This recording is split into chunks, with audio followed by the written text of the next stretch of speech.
7h44 et l'invité de notre petit déjeuner politique est là. Geoffroy Didier, bonjour. Député européen Les Républicains et vice-président de la région Île-de-France.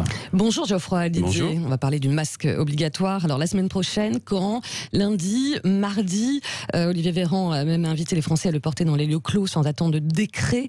Franchement, c'est encore compliqué, la communication du gouvernement par rapport au masque. Vous ne trouvez pas, non ? Si, c'est compliqué, mais pour moi, le port du masque, c'est pas la même chose que le port de la ceinture obligatoire. Parce que en portant un masque, on ne protège pas seulement soi-même, on ne se protège pas seulement soi-même, on protège aussi les siens et on protège ceux que l'on ne connaît pas. Donc c'est une question avant tout de responsabilité individuelle, de responsabilité collective et de civisme. C'est la raison pour laquelle moi j'appelle tous les Français à porter un masque pour se protéger, pour protéger les autres, parce que nous savons bien que le risque d'une deuxième vague est présent. Et donc, j'estime aujourd'hui que sans attendre les questions de décret, sans même débattre de la question de savoir si Olivier Véran nous dit que c'est aujourd'hui, que le président de la République nous dit que c'est à partir du 1er août, j'estime que nous savons aujourd'hui qu'il y a un véritable risque, que le virus court toujours, que l'épidémie progresse dans le monde et que nous n'avons donc pas d'autre choix que de porter un masque. C'est une question de bon sens et de responsabilité collective. Sauf qu'on attend souvent, enfin les Français attendent des décisions d'en haut et les critiquent aussi. Il n'y a pas un cafouillage quand même là encore de la part du gouvernement dans sa communication là aussi, ou est-ce qu'il y a peut-être un vent de panique? Ou est-ce qu'il ne fallait pas les porter plus tôt aussi? Oui, bien sûr.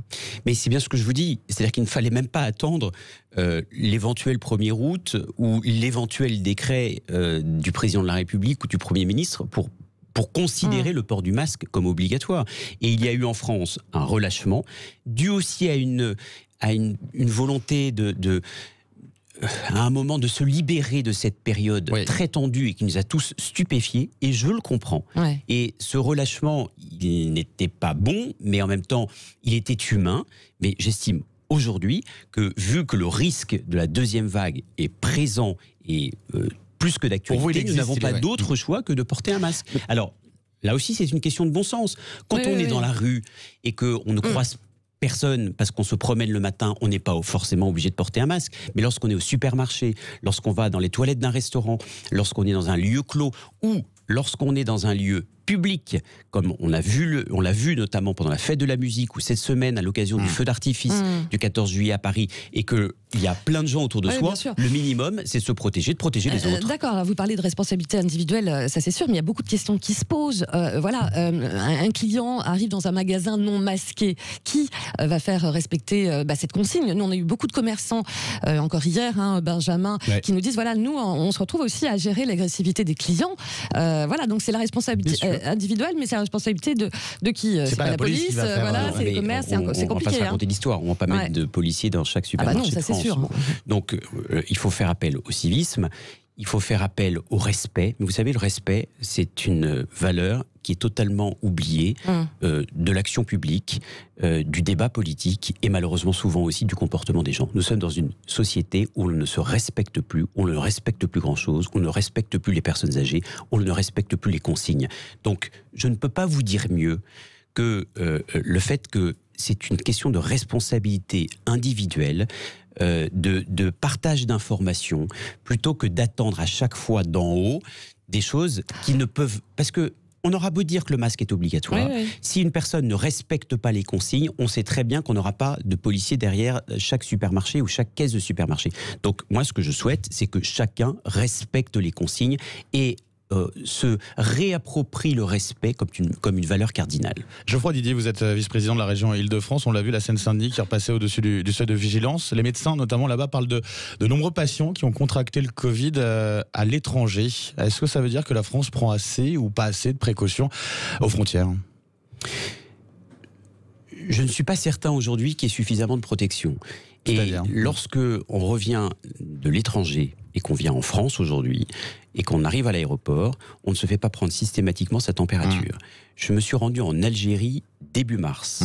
Avant le confinement, on prenait déjà ma température lorsque j'arrivais à Alger à l'aéroport. Alger. Lorsque je suis revenu d'Algérie, donc début mars, alors qu'on était sur le point d'être confiné, on ne prenait pas ma température à l'aéroport Charles de Gaulle. Et d'après ce que je comprends, puisque je n'ai pas pris l'avion depuis, on ne la prend toujours pas. Là, il y a un problème. Et là, la Parce qu'il décision n'y a vient d'en aucune haut, là, raison pour le Pas de coup. quarantaine non plus. Non, il n'y a aucune raison qu'un pays comme l'Algérie ou comme dans beaucoup d'autres pays, lorsque je vais au Parlement européen à Bruxelles, on prend ma température systématiquement lorsque j'arrive au Parlement européen. Pourquoi ne le ferait-on pas avec toutes les personnes qui viennent de l'étranger, alors qu'on sait très bien que le virus circule et qu'il circule aussi beaucoup dans d'autres pays? Pourquoi ne prendrait-on toujours pas la température de manière systématique aux aéroports? Ça, c'est un vrai sujet. Et pour moi, c'est un sujet beaucoup plus intéressant que de savoir si c'est lundi, mardi, mercredi ou 1er août qu'on doit faire qu'on doit mettre le port du masque obligatoire. Là, Parce que il y a pour moi, c'est urgence. dès maintenant. Oui, il y a urgence. Quand on entend le Premier ministre, Jean Castex, qui annonce pour la rentrée un projet de loi contre les séparatismes, les communautarismes, qui met l'accent sur la sécurité, la lutte contre les incivilités, c'est un gouvernement qui fait du Sarkozy, finalement. Nous sommes dans une société qui est extrêmement fracturée, où les violences gratuites progressent de manière exponentielle, où les coups et blessures, nous sommes le 2e pays européen en termes de coups et blessures. Le taux d'homicide, c'est-à-dire de meurtre et d'assassinat, est le plus important depuis 10 ans. Le trafic de drogue a augmenté de 41% en 3 ans. Et il y a dans notre pays 650 cambriolages de maisons et d'appartements par jour. Donc oui, donc ça c'est le constat. Non mais c'est un constat qui est alarmant. Bien sûr, alarmant, ça n'enlève pas. criant. Mais ça c'est le constat. Et la violence progresse. Donc oui, forcément, je ne peux qu'être heureux des mots utilisés par le Premier ministre. Et moi, je préfère la réussite de mon pays à celle de mon parti. Donc, je n'attends pas d'être de la majorité pour espérer que le gouvernement réussisse. Et alors, concrètement, qu'est-ce que vous attendez justement dans un projet de loi comme celui-ci contre les séparatismes? Qu'est-ce qui vous semble urgent concrètement? Alors, ne mélangeons pas les sujets. C'est-à-dire que le séparatisme, c'est la lutte contre le communautarisme et contre tous ceux qui mettent leur foi au-dessus de la loi et qui défient la République française. On est pas sur la question des violences au sens large. Et il y a d'autre part, même si tout peut aussi se mélanger et se confondre, des violences gratuites ou des violences, des coups et blessures, des cambriolages, des crimes qui progressent de manière alarmante. Je le dis parce que je crois qu'il est temps de tirer la sonnette d'alarme et d'être en connexion avec ce qui se passe aujourd'hui sur le terrain. Bon, donc, sur les violences, moi j'estime par exemple qu'il faut expulser les délinquants étrangers. C'est-à-dire que lorsqu'on vient dans un pays, moi j'ai vécu à l'étranger pendant 4 ans, j'estimais normal, sain et logique que si j'avais commis un délit dans le pays qui m'accueillait, on me dise « Monsieur Didier, vous reprenez l'avion et vous ne revenez pas dans le pays ». Eh bien, ce que j'estime logique pour moi-même, je l'estime pour les autres. Il y a aujourd'hui 25% des personnes qui sont écrouées, c'est-à-dire qui sont en prison, qui sont étrangers. Il n'y a aucune raison que ces personnes-là, qui peuplent nos prisons alors que nous souffrons d'une surpopulation carcérale, restent en France. Je suis pour l'expulsion des délinquants étrangers. Je suis pour que l'on arrête avec les remises de peine systématiques, que l'on mette en place les peines planchées, c'est-à-dire des peines minimum lorsqu'on a déjà commis un délit ou un crime, des choses simples, des choses de bon sens. Je ne sais pas si elles sont de droite ou elles sont de gauche, mais en tout cas, elles deviennent nécessaires et elles sont hautement républicaines. Alors, justement, Geoffroy, pardon, Didier... mais vous pouvez m'appeler par mon prénom. Pourquoi? C'est très simple. Surtout que j'en ai 2. Oui, c'est ça. Il y a le choix. Non, mais plus sérieusement, bon, on va reparler de votre ancien collègue, Gérald Darmanin, qui justement est très présent sur le terrain des violences, auprès des forces de l'ordre, des pompiers. Mais franchement, en ce moment, Gérald Darmanin, qui s'est dit d'ailleurs hier victime d'une chasse à l'homme, est-ce que sa parole est vraiment crédible, honnêtement, aujourd'hui? Je me suis toujours fixé un principe. Darmanin. Non. Il n'y a pas de problème Darmanin? Non. Parce qu'il ne doit pas y en avoir dans une république où il existe des tribunaux et où la suspicion ne fait pas une preuve. Où le buzz médiatique n'est pas un tribunal judiciaire et ne doit pas l'être sous aucun prétexte. Sauf qu'il est, il est à la tête d'un ministère. Il est à la tête d'un ministère. Mais je suis désolé. Ça pose un vrai problème de symbole quand même. Non, restons sur des choses, si possible, sur des principes sains et que nous fixons comme absolus. Il y a des tribunaux qui condamnent ou qui acquittent. Laissons-les faire. Chacun a son rôle dans la société.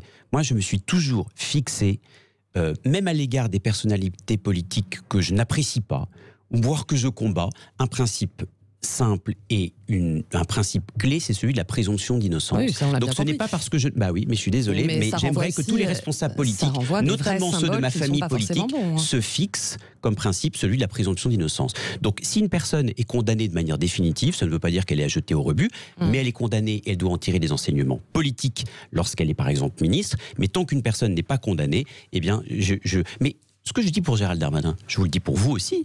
Je vous le dis pour vous, je vous le dis pour chacun de ceux qui nous écoutent, je le dis pour moi-même. C'est-à-dire qu'il suffit d'attaquer, de dénigrer, de dénoncer pour que l'on estime que l'on soit condamné et à jeter à la poubelle. Ben non, ça ne doit pas fonctionner comme ça, une société. Une autre question. Je voudrais qu'on continue avec l'Europe, bien sûr, Geoffroy Didier, avec un sommet européen capital qui s'ouvre aujourd'hui. Et cette question du fonds de relance, autour de 750 milliards d'euros. C'est un plan qui divise profondément l'Europe. Est-ce que vous pensez qu'on va parvenir à un accord aujourd'hui ou demain ? Ce sera difficile. Je suis favorable au principe même d'un plan de relance. Je suis favorable au fait qu'il y ait une solidarité au sein de l'Union européenne, parce que c'est le principe même d'un projet européen. Mais je voudrais quand même dire à ceux qui nous écoutent que les 750 milliards d'euros, ils ne tombent pas du ciel. Il n'y a pas d'argent magique. Ces 750 milliards d'euros, ils n'existent pas aujourd'hui. Et ils n'existeront pas plus s'il y a un accord politique de samedi ou dimanche.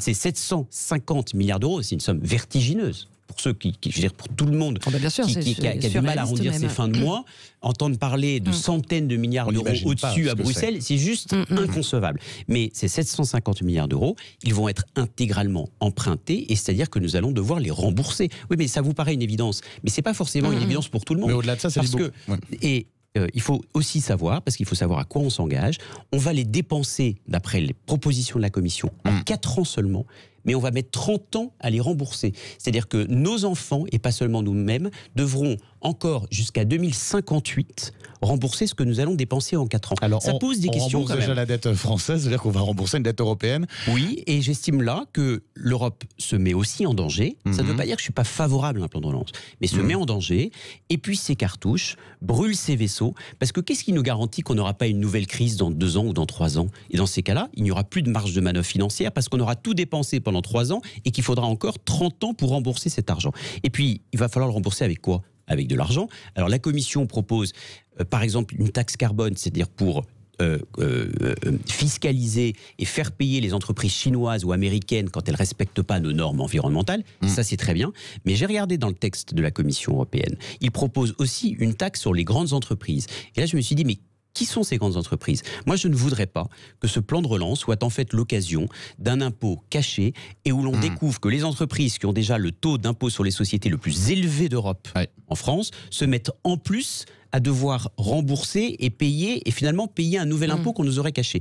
Ça, c'est pas acceptable. Il va falloir être très vigilant là-dessus. Et comme député au Parlement européen, je le serai. Bien sûr, merci beaucoup, Geoffroy. Merci. Je rappelle, député européen Les Républicains et donc vice-président de la région Île-de-France. Merci à vous, très bonne journée.